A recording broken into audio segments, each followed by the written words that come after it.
একটি বনে একটা হরিণ বাস করত। সেই বনের ক্ষেতে সে ঘাস খেত আর মনের সুখে ঘুরে বেড়াতো। একদিন একটি ব্যাধ সে শিকারের জন্য প্রবেশ করলো ওই বনের মধ্যে। এত বড় জঙ্গল, এখানে নিশ্চয়ই ভালো শিকার পাবো,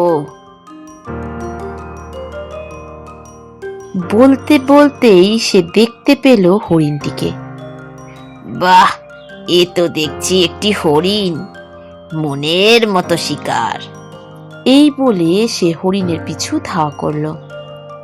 আর হরিণও ব্যাধের তাড়া খেয়ে ছুটতে লাগলো। এই জঙ্গলে ব্যাধ এলো কোথা থেকে? এ তো আমাকে মেরে ফেলবে।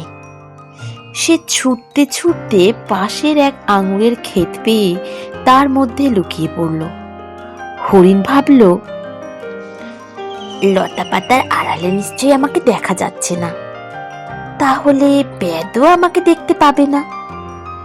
এই রকম ভেবে সে সেখানে সুন্দর কচি কচি ঘাস দেখে নিশ্চিন্ত মনে ঘাস খেতে লাগলো।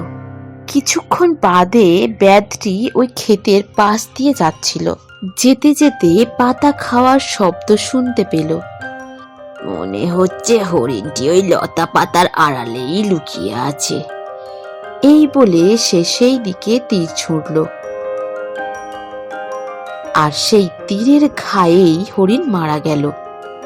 মরবার সময় হরিণ আফসোস করে বলল,